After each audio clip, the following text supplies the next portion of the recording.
Good evening. My name is Brian Keshen, the CEO of RENA. On behalf of the planning organizations, I'd like to welcome you. The organizations are RENA, Holland Bloorview Kids Rehabilitation Hospital, Community Living Toronto, and the Canadian Centre for Caregiving Excellence. I'm pleased to welcome you tonight to a provincial election disability forum. This is being hosted at Shara Shemaim Synagogue, and I thank the committee and the board for allowing us to use this space. As a fourth generation settler in Canada, I want to acknowledge the land we are meeting on in this.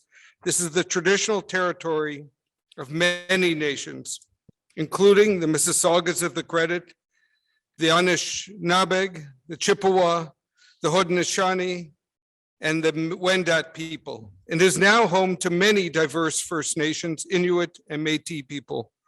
We also acknowledge that Toronto is covered by Treaty 13 with the Mississaugas of the Credit. I am grateful to call this place my home. It's also my pleasure tonight to welcome party representatives, Dr. Sylvain Roy for the Liberal Party, Nikki Ward for the Green Party, and Monique Taylor for the New Democratic Party. Tonight's moderator is my good friend and my favorite guide. He often directs me where to go and what to see. David Lepofsky. David, if you don't know him, you will now. David is a Canadian lawyer and a disability advocate. Now retired from his position as general counsel in Toronto. David teaches at the University of Toronto at Osgoode Hall Law School. Blind for much of his life, Lepofsky was named one of Canada's most influential lawyers in 2010. He is currently the voluntary chair of the Accessibility for Ontarians with Disabilities Act Alliance, the AODA Alliance. David, thank you for helping facilitate this forum. Good evening, everyone. Making sure we're all socially distanced. Get lost, Brian. I will now take my mask off. And as a ground rule for our event tonight, everybody here is to be masked or vaccinated. The candidates are distanced in a way to protect everyone. It's an honor and a privilege to be here. I am a blind individual. I'm one of Ontario's 2.6 million people who now have a disability, but we are the minority of everyone because everyone either has a disability now or gets one later. For people with disabilities, this is the most important election in 2 decades. It is because in 2005, after we campaigned for a decade, the legislature, to its credit, unanimously passed the Accessibility for Ontarians with Disabilities Act. It requires the provincial government to lead our province to become fully accessible to all people with disabilities by 2025. Sadly, while there has been progress, the progress has been too slow, and the next government will be in power in the year 2025 when Ontario misses that deadline. So whoever takes power next has to figure out, now what do we do? How do we make progress, even if we miss that deadline, in order to do the best we can to come as close as possible by 2025, and then take us the rest of the way as quickly thereafter. It is an honor to introduce to invite our candidates to introduce themselves. We have representation tonight from the Ontario Liberal Party, the Green Party, and the New Democratic Party. To their credit, the organizers did a heroic job of working with all the parties. We regret that despite the clear invitation to the Ontario Progressive Conservative Party, they declined to send anyone. I will leave it to the candidates to speak to that conduct in the context of this debate. The candidates will get 3 minutes for an opening statement. They will introduce themselves, and then after they do that, we will be taking questions both from questioners present in the room and those asking questions via the Zoom technology available to us. So over to our candidates. And we are in the sanctuary, so we don't want any unholy behavior whatsoever. We hope we will have a good relationship, positive siblinghood. Take it away. Who are you guys? Thank you, David. My name is Monique Taylor. I am the NDP candidate for Hamilton Mountain. I would like to thank Community Living Toronto, Holland Bloorview, RENA, and the Canadian Centre for Caregiver Excellence for inviting us here this evening. And of course, a wonderful welcome and thank you to our moderator, David Lepofsky. For the past 11 years at Queen's Park, I have been the critic for children's services, social services, disabilities, and mental health. I've had the privilege of meeting children and adults with disabilities, their parents, caregivers, support staff, doctors, and those who support them with their sports or activities. I've learned of their joys, their abilities, their dreams, but I've also heard their stories of frustration, of a system that is broken, neglectful, extremely underfunded, and at most times forgotten by their government. Assessment processes that are lengthy and invasive, wait times that are frustrating and hurtful to a child's development, an education system that is more about babysitting experience than one of education due to the lack of resources and not enough adults in the room to ensure that their education experience is meaningful. The system of special services at home is daunting and overwhelming, with the horror and the thought of their child turning 18 in just a few short years. And the process will start all over again, as if they have never existed in a system before. And then they have to find their way through the passport system. There are sleepless nights of where their child will live and who will take care of them when they're gone. As parents, they have already spent years of their life worrying, caring, advocating, and fighting a relentless system. They are tired and they deserve better. How does any of this make sense in a province as wealthy as Ontario? How have Liberal and Conservative governments allowed and forced our most vulnerable residents to live in and navigate a system that does not work? This broken system forces those same people into a life of poverty and into living conditions that simply do not make sense. With an NDP government, we will change this, ensuring there's a system that is seamless and services that are needs-based, regardless of a child's needs, age, or diagnosis. Housing that is supportive and reliable, and a workforce that is respected, and a monthly income that is above the poverty line. With Andrew Horvath and our team of dedicated candidates, we have been listening. We are strong and ready to work for you. Thank you. Thank you. Next, we will hear from. Sylvain, Dr. Roy. Who are you? I'm the Liberal candidate for Newmarket, Aurora. So good evening, everyone. It's a pleasure to be here with you tonight. Like I said, my name is Dr. Sylvain Roy, and I'm the Ontario Liberal Party candidate for Newmarket and Aurora. I'm so pleased to address you all this evening because I've dedicated my career working as a neuropsychologist with a commitment to serving people with disabilities, those experiencing poverty and homelessness, and those experiencing mental health and addictions challenges. As a matter of fact, my experiences on the front line supporting persons with disabilities prompted me to run for this election. I feel fortunate to have contributed to an innovative program or pilot program that brought health and developmental services, sector agencies, as well as a two level of government together to house and support marginalized individuals with disabilities. Disabilities also has a personal meaning for me. Both my father and my son have a disability.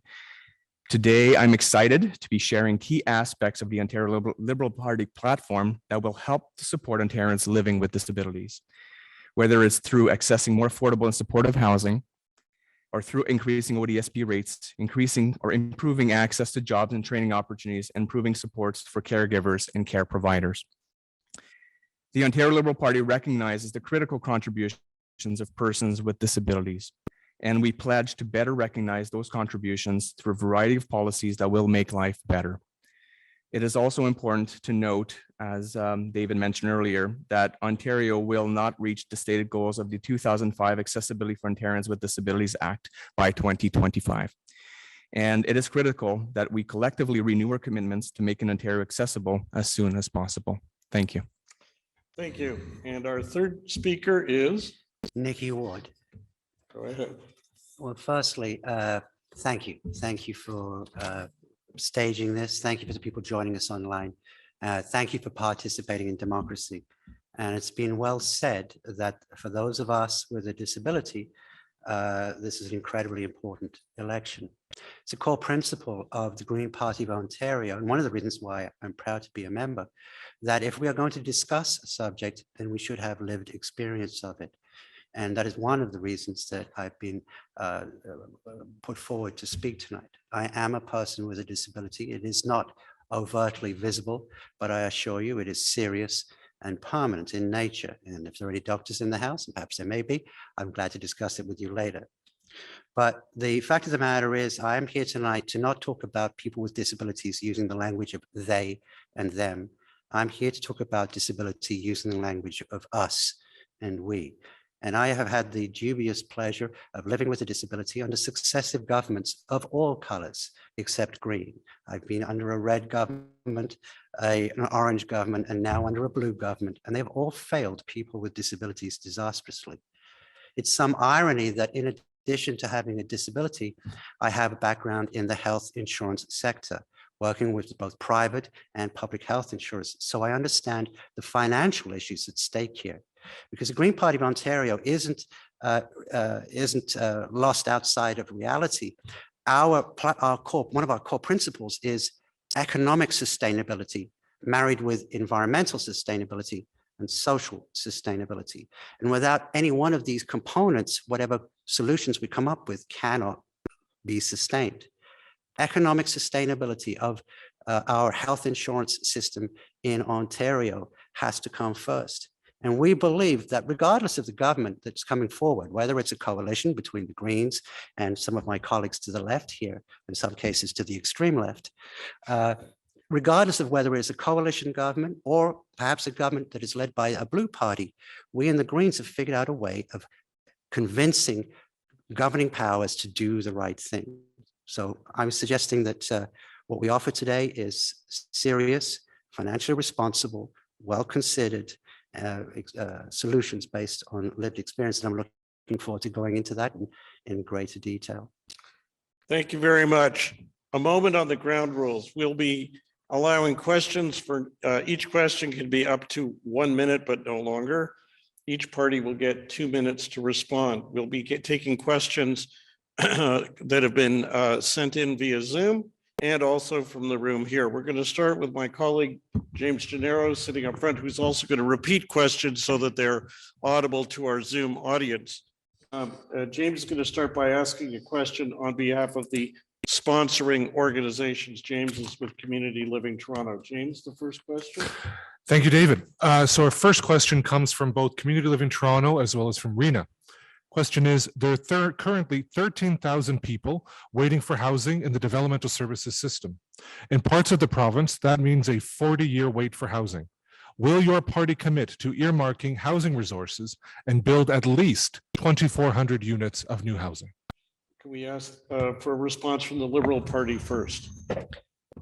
Thank you for that important question. As you described, the status quo in this question is simply unacceptable in a province as wealthy and as prosperous as ours. To help more people with developmental disabilities find homes that are suitable for them, the Ontario Liberal Party will commit to building at least 2,500 more supportive housing homes, in addition to increasing funding to support for these homes. Yes. Oh.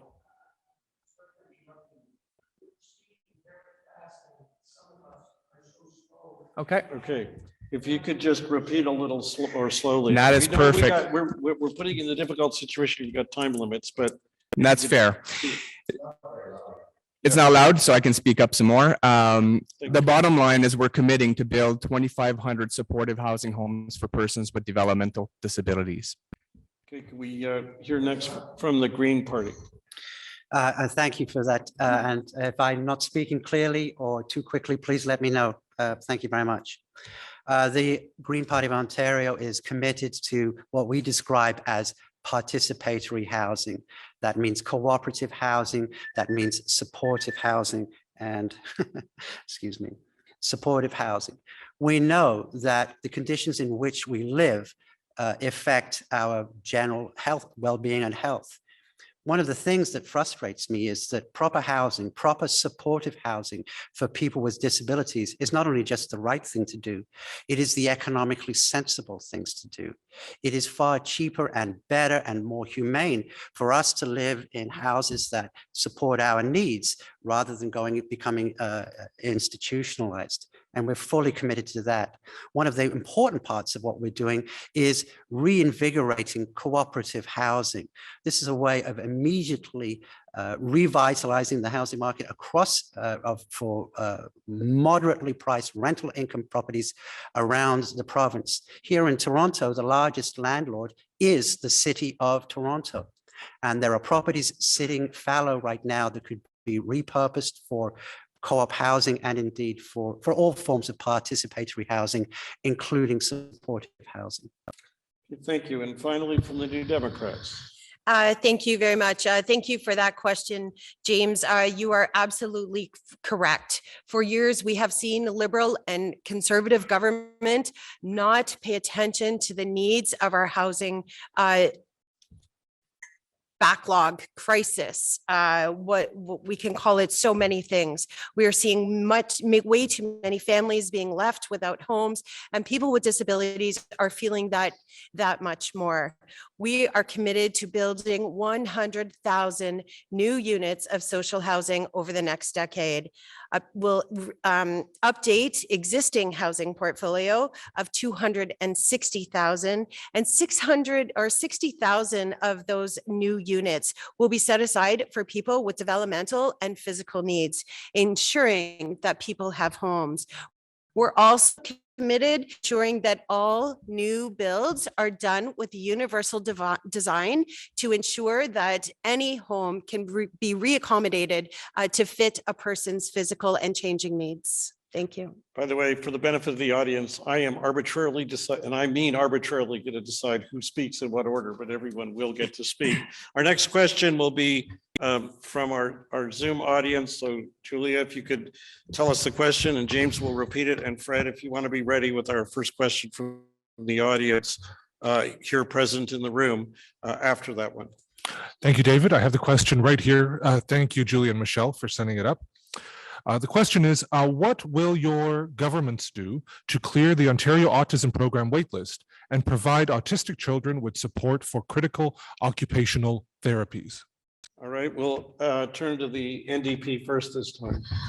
Thank you very much for allowing me to speak first. I think it's appropriate that I speak on this file first, since I was the critic on this file at Queen's Park for the better of 8 years, close to 9 years, consistently fighting the Liberal government and then the Conservative government, who had needs-based, age-based services for children, where we've seen thousands of children on wait lists for services in the province of Ontario. I believe when I left the file of autism back in 2000, and I think it was 19, 20, 21, around there anyways, the numbers were at 21,000. Now with the Conservative government, we're seeing those numbers at 53,000. New Democrats have always said that we would ensure there was a needs-based, regardless of age or diagnosis, those children would get every service that they needed.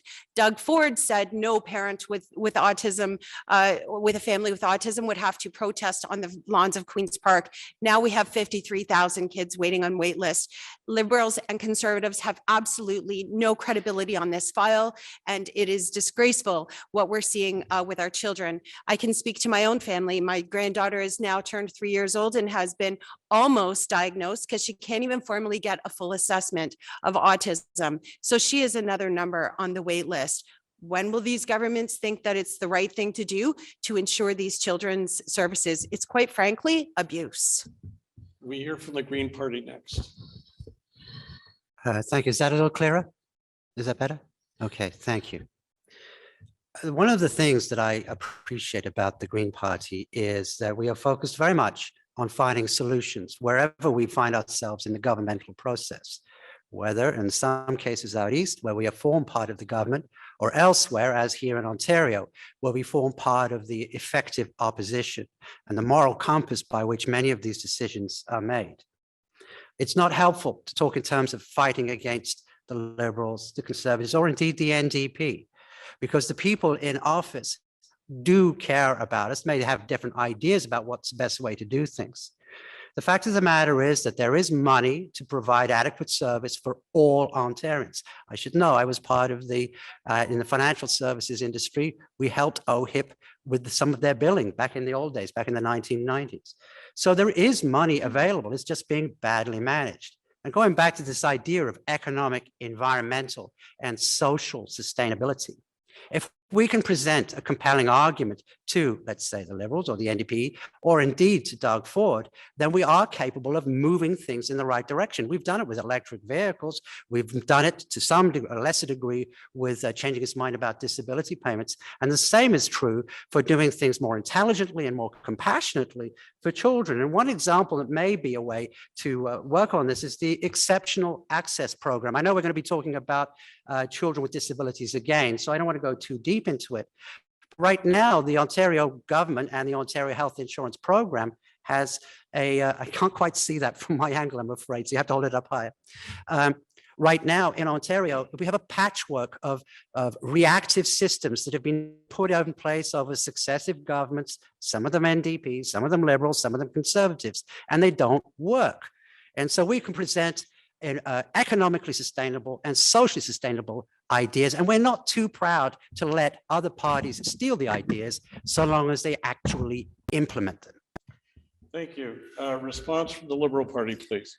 Thank you for this. Autism is very personal to me again, because we have a child that's been waiting for 1 full year on a wait list. So I get it. We are committed as a party to evidence-based, needs-based services. There's no doubt in my mind.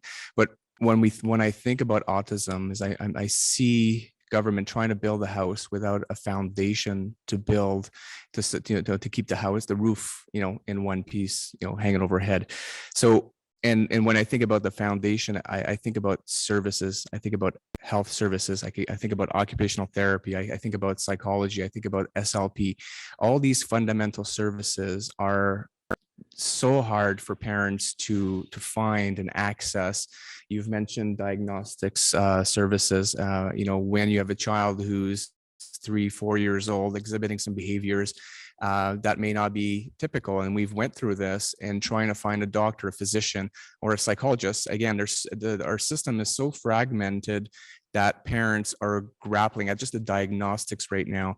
So we must and we can do better, and linking the healthcare system together to make it happen.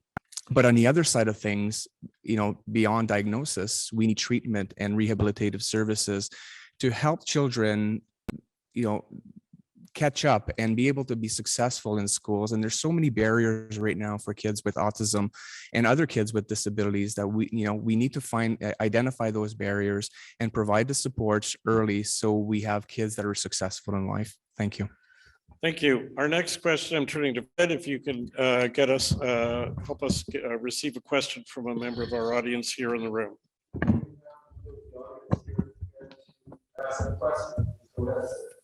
My name is Hassan Commander. I am from the Scarborough area, and I am a person with autism spectrum disorder.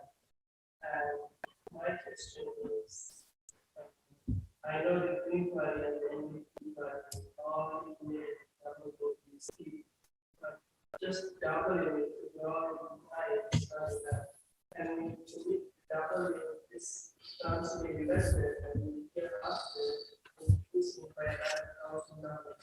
We have a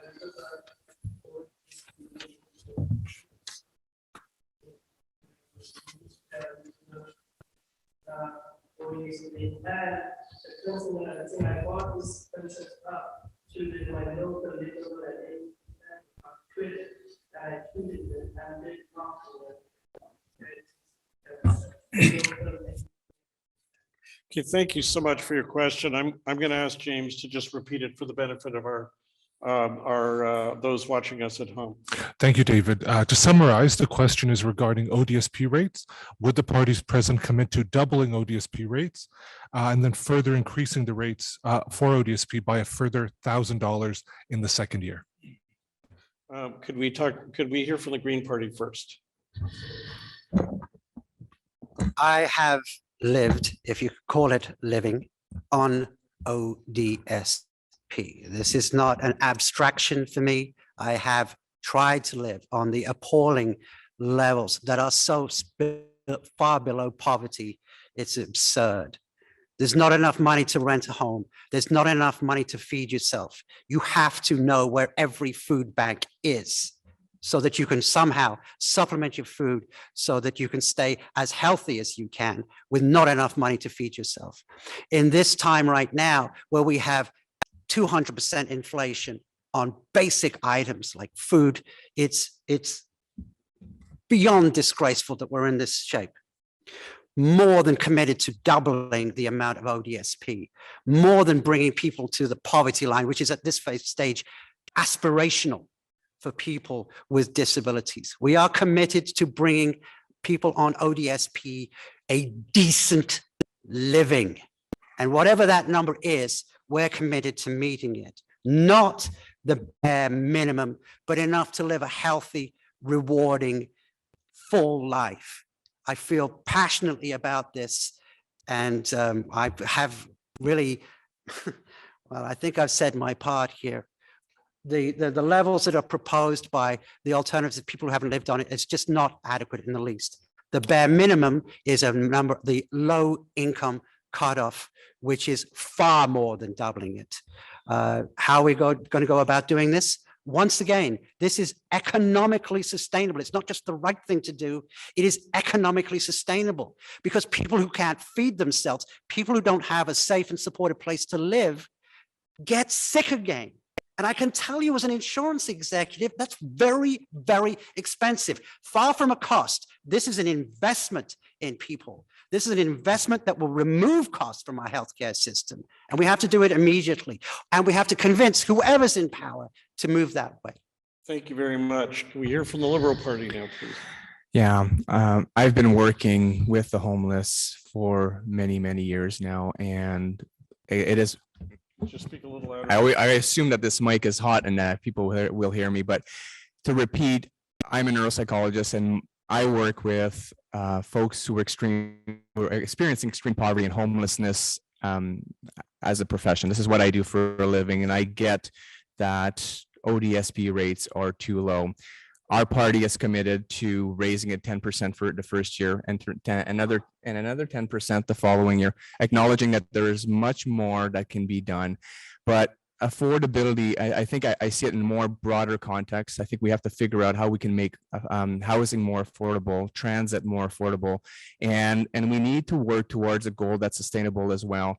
Now, I don't want to promise, doubling it now because our party has not said that. But that said, we are putting affordability measures in place that will help, and we will continue to work at making life more affordable as the years progress. New Democrats. Thank you very much for that question. New Democrats are committed to increasing it 20% overnight the day after the election, and then doubling it within the next year. And then with inflation and a proper formula for years going forward, we'll also change a lot of the punitive rules that we see for people on ODSP. So there's not a double standard when we see to those recipients, and that we're doing it in consultation with people with lived experience. Nothing about me without me. We will ensure that we are fixing the system to take people out of poverty and that they will never be able to go back there again with a formula that makes sense with inflation. Thank you. Before we go to the next question from the organizers, I'm going to exercise the moderator's prerogative to ask a question myself. The Accessibility for Ontarians with Disabilities Act Alliance, which I have the privilege to chair, is a nonpartisan group. We don't campaign for or against any party or any candidate. We campaigned to get strong commitments from all of them. And we've been quite public that each of your parties has responded to our request for commitments, but the Conservative Party is not. Moreover, the Conservative Party has not sent anyone to this debate. Moreover, by the way, I would contrast that to 4 years ago, almost to the day in the last election when Christine Elliott did attend on behalf of the Conservative Party at an all candidates debate on disability issues. Moreover, in a letter I received 4 years ago from Doug Ford, now the Premier, he used the words essentially the effect of, your issues will be close to the hearts of the Conservative caucus, which I leave it to everybody else to compare those words to the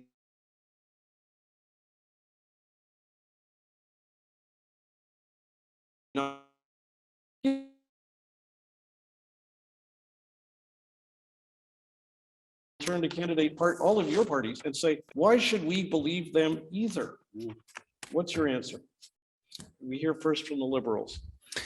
Sure thing. I think the first part is you have to look at the number of candidates who've stepped up in our party that also understand. We have teachers, nurses, psychologists like myself who've decided this time around they need to get involved in the political discourse, and we need to focus on issues that matter, including disabilities, and we need to get it right. Now, if I'm elected, obviously I will bear the legacies of my predecessors in the Liberal Party, and I will acknowledge that there is so much more we could be doing, and I'm personally committed, and myself as a candidate, that I will work hard on those issues moving forward. NDP. Thank you for that question.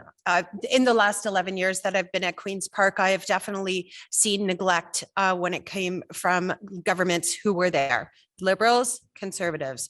It's absolutely shameful that the Conservatives are not with us tonight to be able to speak to their record and to come out with even some type of hope that they could just share a little. But we know that that's not going to happen. I mean, we have literally, when the Conservatives came into government, there was a 3%, measly 3% increase from the Liberals at that time. The Conservatives came in and chopped that to 1.5%. When it came to kids with autism, there was $600 million on the table because Doug Ford doubled that money, but only just over $300 million was spent. This is their track record. They have not put any money into developmental services. We have watched developmental services do more with less on a regular basis, and people continuing to be hurt in the midst of it. We are committed, David, as you know, we've been working for years to ensure that we will commit to the AODA, that we will commit to housing, that we will commit to ensuring that kids and families get services, and that we're committed to bringing people out of poverty. Thank you. And for the Green Party. I'm very disappointed by the response of my colleagues on this table. Completely inadequate. The issue is not one of poverty, but one of survival. It's bizarre, it's perverse, it's unacceptable to say, oh, we want to look at the situations, review it. We know people with disabilities on ODSP are not eating right, not living right, and as a consequence are not living long, productive lives. And to use the same percentage rules, we will spend 10% more or 15% more. It's disgraceful. As to why should we believe them? Quite frankly, I don't believe them. And that's why I'm running for the Green Party of Ontario. We, regardless of whether we form the government, which I'll admit is a long shot right now, but whether we form the opposition, which is highly likely, we are good at selling our ideas. We're good at selling our ideas. And I can tell you from my own personal experience in the private health insurance, I worked directly with the Deputy Minister of Health. I worked directly with the Coroner of Ontario. I worked directly with them and negotiated. There is money in there to pay for the things. If there's no money, it doesn't happen. Economic, environmental, and social. We can't get social change unless we can pay for it. And there is money in there. It requires intelligence, articulate, and forceful advocacy. And we are good at doing that in opposition. And that is why you should, and I would say must, elect Green Party candidates in the coming election. Enough of this. The situation we're in right now is a legacy of the mainstream partisan parties who have played this 10%, 15%, a buck a beer, a buck a ride, all of these gimmicks instead of getting down to business and helping Ontarians. It's just, the reason I'm running is because I'm so tired of this partisan nonsense. It gets nowhere. We go one way and then the other way and nothing happens. And people on ODSP, people with disability live half lives or die. And that has to stop. Thank you. Our next, So wish I could respond to that. thanks. Good luck. Let's Good luck. hold our Yeah, applause I till would- the I end. would- I didn't say that So before, much but that you let's, had to say there, Nikki. Well, I good. would truly, I I'm wish I had the glad. I'm opportunity glad. because I would agree with so much that you had to say. The Mhm. unfortunate part is that we have seen majority governments, and regardless of the situations and the solutions that we put forward, they have refused them. It's called So effective opposition. It's it's all called right, effective let's, opposition. if I may, I'm going to ask if Thank we you. Can't can wait till you get there. Yeah, move. me to the- too. You can add your responses in as you respond to the next question, but I do want to get as many questions in as we can. And thanks for your enthusiasm. James, our next question from the four organizations that convened this all candidates debate. Thank you, David. The next question is from Holland Bloorview Kids Rehabilitation Hospital here in Toronto.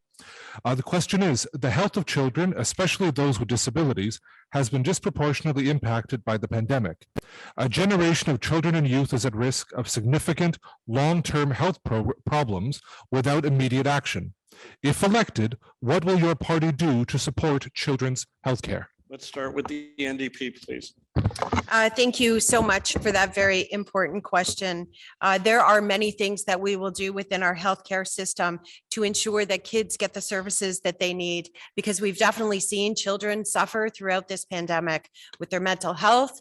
We will cap them at 30 days. Seeing children wait 18 plus months for mental health services in this province is absolutely disgraceful. We will publicize the backlogs and make sure that we publish the progress reports.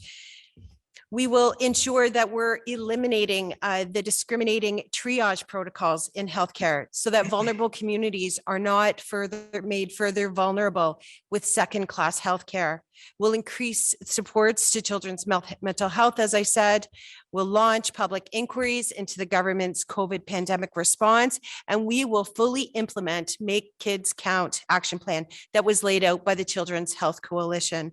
There are many things that we can do within our child sector to ensure that children get the services that they need, and not have them waiting for services. As I said earlier, it's pretty much abuse to watch a child who needs services and not able to access those services due to government wait lists and refusal to spend the money that they have sitting in the banks. They have priorities. They're choosing highways over instead of our kids' health. And that's disgraceful and not a way that we would govern in this province. Thanks very much. Can we hear from the Green Party now? Thank you for that question, which I understand to be about how we're going to help children with disabilities. And I'll give you a good working example of here of things that we've done in the past in the private sector. You can negotiate with these people. Cystic fibrosis is a tragic example of a disability that affects children and affects the lifespan of those children.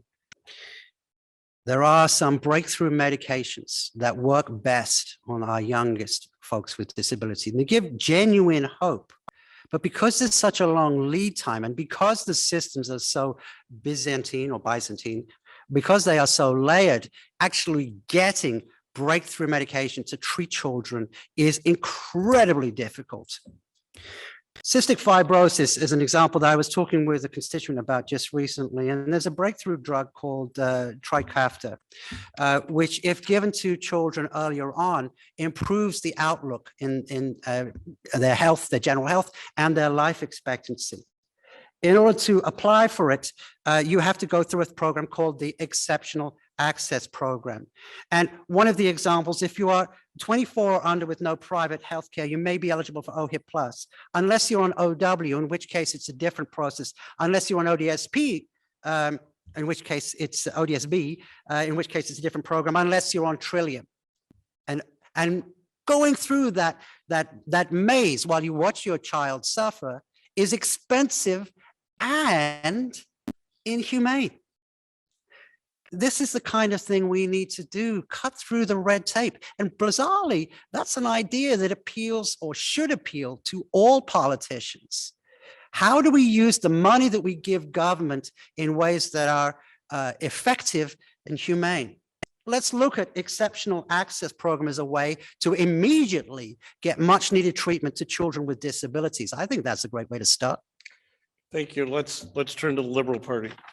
Thank you. And that's an excellent question because as a dad of 3 young kids, it's on my mind all the time. So I worry about this all the time. So when I think about the pandemic and I think about children, I think about virtual schools, I think about mental health, I think about special education and kids with special needs falling behind further and further behind without having the proper supports in place to ensure they were successful in life. And one of the things that I've painfully aware of during this pandemic is that we've seen our entire healthcare system and education system fall apart. The healthcare professionals are not there anymore. They've left the sector, and we need to rebuild to such an extent that it's not even about building a patchwork system, as we have to start all over almost and start going back to our universities and graduate programs to start thinking about all the trained professionals that we need to step up now, because a lot of people have retired during the pandemic and they're just not there anymore.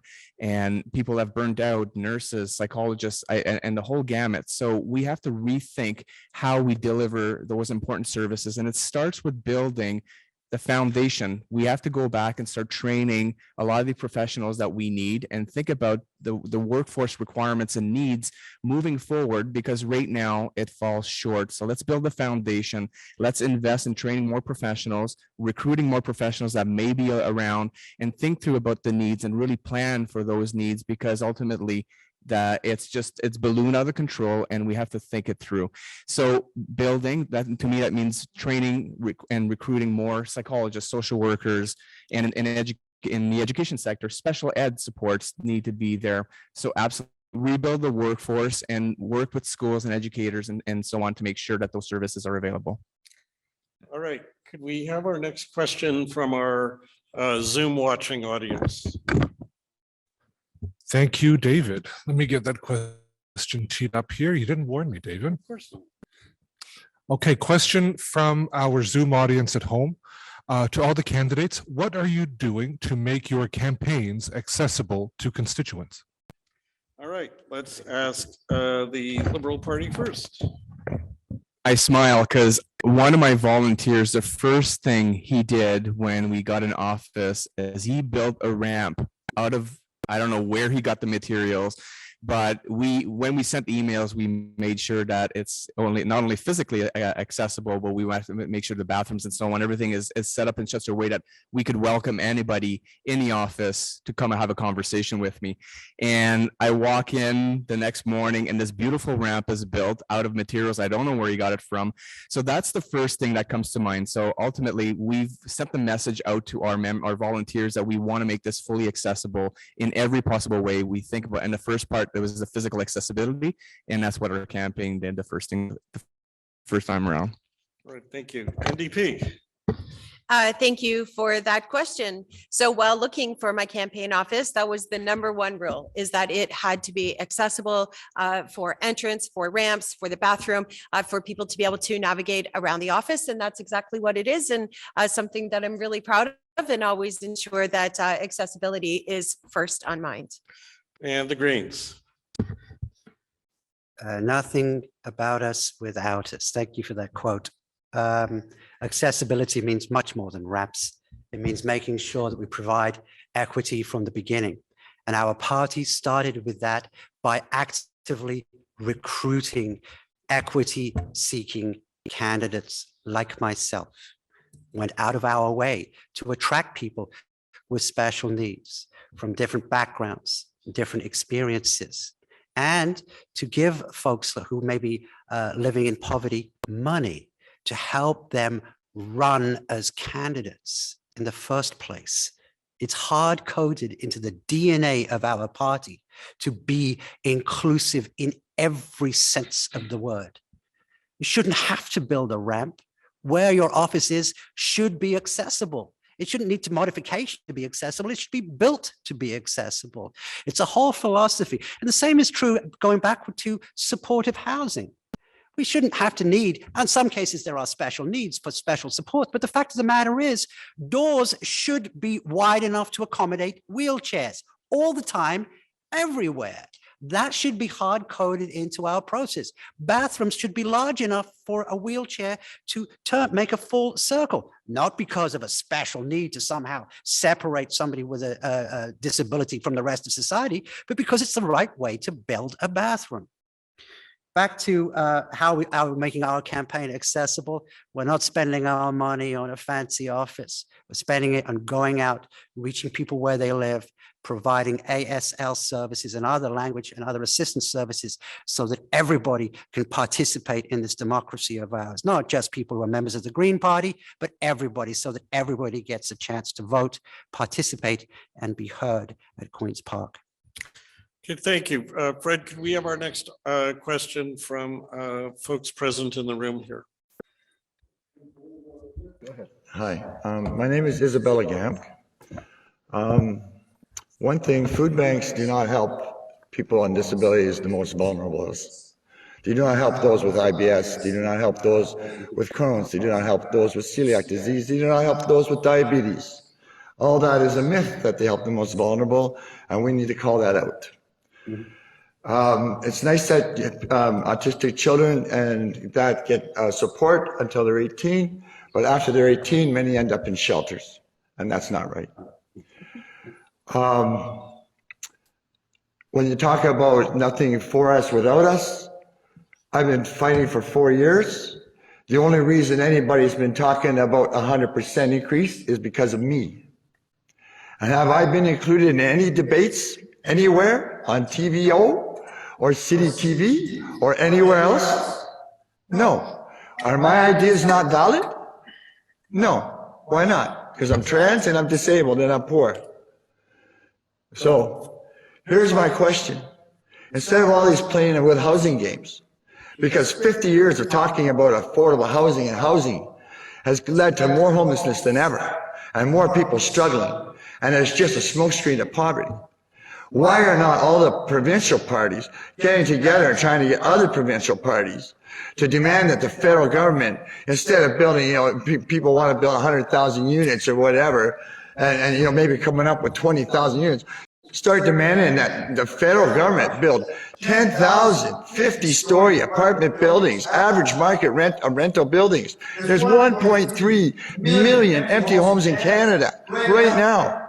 So you're talking about want to build housing that's not going to be affordable to anybody. There's many empty condos.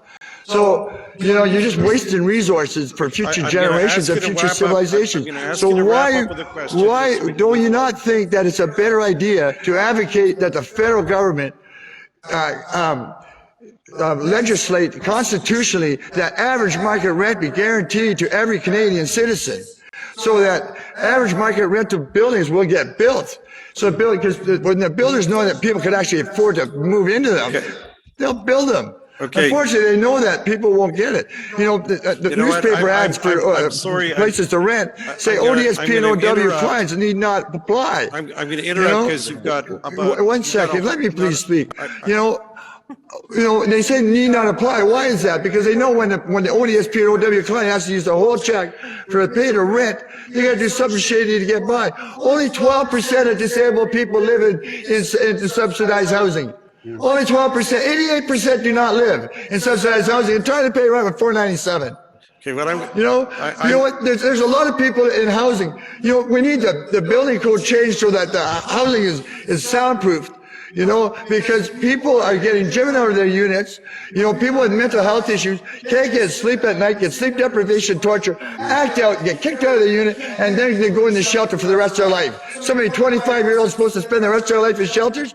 We need supportive housing, more of it, and people that are homeless and in shelters should get 2 years of supportive housing to get their issues and addictions dealt with, and mental health issues, and so that they can to get a place, they gotta be trained and whatever. Okay. But you know, Hey. we need reality. Okay. Okay, You know what? 497 I'm in today's gonna- I'm market is gonna not be- enough. That's I'm- gotta be tripled. I'm gonna. That's a I'm gonna- 200% increase, not a gonna- 100% increase. I'm going You know? to So do you summarize. think that it would be better, instead of gonna- all these provincial affordable housing, you know, smoke screen gestures, to not advocate to get other provinces on board to demand the federal government right. build 10,000 50-story average market rental apartment buildings across Canada? Okay. Will you do that? All right, I'm going to put the question to Thank the you. candidates.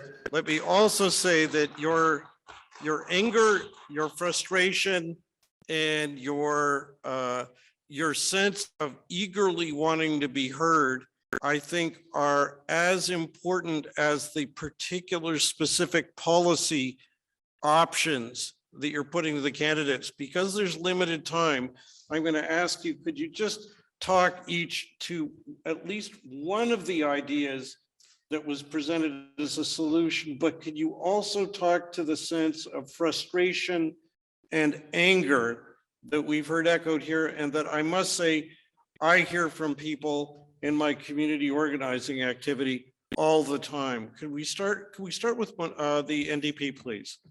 Thank you very much. Thank you, Isabella. We hear you. I hear you. I hear your frustration and I understand your frustration. I talk to many people in my community also who are very frustrated with the lack of housing, with the lack of proper supports and resources. And we can do those things. We just have to think differently. We have to be looking at tiny home communities. I mean, there are projects. Tiny home communities, you put 30 tiny homes on a plot of land, but you hold could build a on, there's 50-story building on different- that same there's plot of land, different- and you could have 50 stories with those same 30 units. Isabella, You I can wanna- fit- I want you to know, have this the is the problem. This is opportunity not to answer thinking, you. this is thinking short term, and it's not doing anything. But in the meantime, Isabella, we have to be able to work together to find solutions for today. We can't wait until all of these large apartment buildings are built. We have to look at ways of doing things that are creative and can be done very quickly. We have way too many people living in tents in our parks, in our escarpment, and it's answering her frustration. The frustration is that there is not enough homes. She wants to build large homes or large apartment buildings in conjunction with the federal government. That does not happen overnight. We need immediate solutions to bridge us, to get through. There will always be a need. There will always be a need Okay. for transitional homes. I'm gonna- And that was my point. Transitional homes, until we can get people in sustainable homes that they can call home and stay in forever. Okay. Let me now turn to the Greens for the second response. Okay, it is, firstly, not only do I hear you, I'm actually listening to what you're saying, which some of the other people are not. I heard you say that you are frustrated by folks aging out of the system, to use a technical term, that someone with autism ceases to be supported after age 18. I heard you say that you are frustrated with being rendered invisible and unheard by people who would further marginalize you, perhaps trot people like us with a disability out when it's time for an election or a time to fundraise and do nothing. I hear your frustration. I'm listening to your frustration when you say that there are resources right now that are not being used, that are sitting there empty. There are homes right now that could be used and are being empty because they're being speculated upon. I hear you. I genuinely hear you. And like you, I am absolutely maddened by the same old gobbledygook. I'll think of another different word, but a gobbledygook will do, that is trotted out. It is not just the government, the standing government's job to make these changes. It is the job of the opposition to oppose, clearly, not merely demonize the government, but actually figure out solutions with the resources that we have on hand. I hear you when you say that food banks, it's atrocious that we have to rely on food banks for basic nutrition. Let me finish. Let me finish, Isabella. Please, Isabella, I want to hear. Please, I want to hear what the Liberals' response to this is too. So Okay, please, let me finish on, no, please. I have been ahead, interrupted. go I'm going to finish on one more point that I Go heard ahead, brought up go that ahead. needs to be addressed. Food banks do not deal with people who have irritable bowel syndrome. It does not provide nutritious food. It does not help people who have diabetes. It does not help. These are not solutions. And I hear you on all of those points that you raise, and I hear your frustration, and I really, really, really want to hear what the Liberals have to say about this. And by coincidence, let's hear from the Liberal Party. Yeah, well, the first thing I want to say is I did hear you as well. And I thank you, both of my colleagues' response here as well. I see this every day. I work at Seton House. I work at the Women's Place, Women's Residence in Toronto. I work with homeless people who've lost everything and are struggling. They're struggling to make ends meet. And for the past 8 years now, we've been working with the community, with women, men, trans people across the board to try to find solutions. One of the things. Can you repeat that? No, just I didn't hear the question, but Okay, carry on.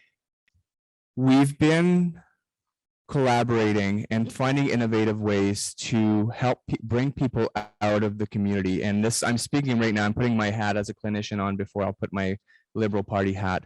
But we've found innovative ways to help people leave the shelters, find homes. It might have been through rent supplements with the City of Toronto, for example. It might have been with special programs with ODSP and so on. But I found when we start working as a community, and the example I pulled early on included different organizations, different agencies, 2 levels of government coming together and trying to come around, and the question was around developmental disabilities and shelter system, and we managed it, and we've managed to save lives as well, because one of the things that happen when you're homeless is you might have physical disabilities or physical issues as well. And you're right to be upset and you're right to be angry. And a lot of the clients, a lot of people I work with are angry every day, and I hear you.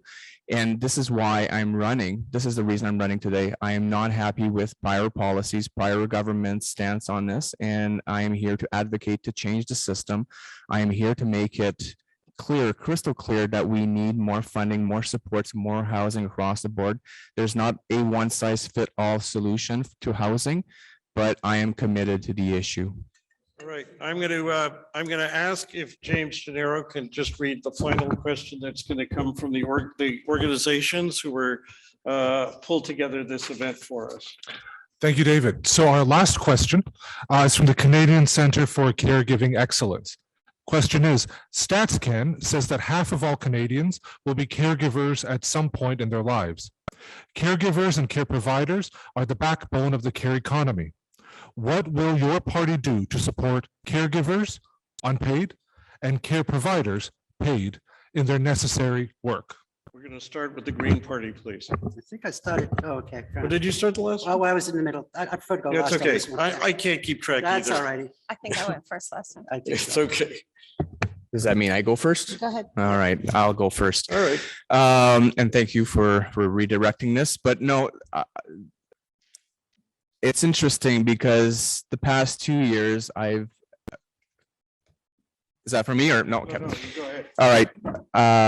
The question is really interesting because I've experienced this from both ends. My dad has advanced stages dementia, and we had to figure out what we're going to do to both my family, my sister and I, to provide the care, but also at the same time, how do we get caregivers to help in areas that we have no competencies ourselves, my sister and I. And this is all during COVID. We've seen the system collapse. My mother got so ill at one point that we had also had to consider putting my dad in long-term care, which was a horrible experiences. So I've spent time helping my dad in a shower, all these things that I wasn't used to, and it was painful. It was hard to see my father degrade to such a level.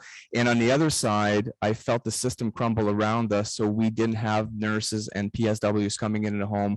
So I saw it from both ends, and this is why I think our commitment in terms of helping to rebuild that system, like, I mean, let it be clear, the home care and long-term care system has collapsed in front of us, and we have to start thinking about rebuilding the workforce, and that entails fair wages for folks who are working on the front lines. So scrapping, for example, Bill 124, which is a horrible policy, by the way. But beyond that, we have to start thinking about the roles caregivers will have non-paid, non-paid ones, or like family members and so on. And we have to start thinking about what is the workforce going to look like. And with an aging population in front of us, it's critical now that we act and we invest in this area. Thank you. All right, let's go to the green second. Sorry, could you repeat the question? Certainly. I'll just get you the punchline of the question. No, I don't think. What will your party do to support caregivers, unpaid, and care providers, paid, in their necessary work? Okay. Once again, I keep on harping on this about economic sustainability, environmental sustainability, and social sustainability. I worry about this. My mother is 84, and I pray that I won't be the caregiver for her, but I also have a disability, and I pray that she's not the caregiver for me. Know from lived experience that caregivers themselves become sicker. And there is a cost in terms of human suffering, and a cost in terms of society, and a cost in terms of the economy. And once again, the fact that we failed to make the sensible decisions, the right-minded decisions, the economically sustainable decisions that are also good for our society is frustrating to me. I lived experience. Again, I worked with the Deputy Minister of Health directly, negotiated with OHIP and other health insurance plans across Canada. And by the way, haven't even begun to talk about the Ontario Health Act, or the fact that it is unlawful to discriminate against people with disabilities, and yet it happens every day, and how we need to hold government to account for that. Caregivers are the best investment we can make, whether they are paid or unpaid. They should be paid, if that makes any sense. If a family member is helping out, there should be financial support for that. It's not spending money, it's investing money, because as long as we are helping our family members, we are keeping them out of very, very, very, very expensive institutionalized care. Personal support workers need to be treated as the professionals they are, not as gig workers in a gig economy, just basically interchangeable units. Personal support workers save lives every day. And while they are saving lives and improving the quality of life of people, they are also saving the province of Ontario money.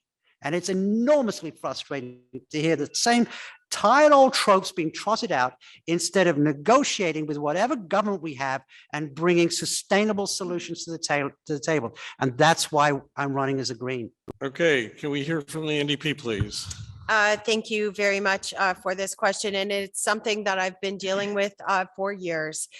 Hearing about the lack of PSWs, the lack of supports that families were seeing in their homes, that families were expecting to show up and nobody showed up. This is something that's been going on for quite some time. And this happens when we have a privatized system, making sure that we have a fully public system that ensures good wages, pensions, that take care of and respects the workers who are working so hard on behalf of our loved ones. We're committed to a $5 raise for PSWs.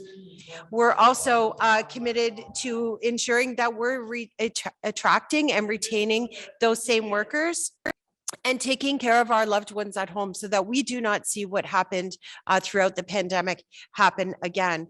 Most importantly, we are committed to keeping seniors safe in their homes. That is something that can be done by ensuring that we're helping with nursing care, helping with food preparation, helping with medications. They're important pieces of the system that need to be that need to be attended to. Also, for a care benefit program for family members who are staying home to help their family members, we're committed to $400 a month to helping those caregivers be able to help their loved ones. Thank you. All right, I'm going to, folks, we're now at the time for our program to conclude. And so I just want to offer a couple of concluding very brief remarks. One is to thank the candidates for their time and their passion, and their parties for agreeing to send them here to debate our concerns.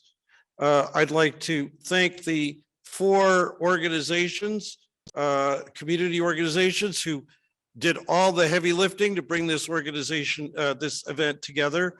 I want to thank Shari Shemaim Synagogue for making its its building available to us. Let me just speak to all of you here and at home for just one moment. In the spirit of nonpartisan, please vote. Please take action now to contact Elections Ontario to find out what you need to do to vote. For example, you have the option of mail-in ballots, but you've got to move very quickly to do that. And mail-in ballots, which by the way have significant accessibility problems for blind people like me, are one way to be sure that you don't have to get exposed to other people in close proximity at a polling station during a pandemic.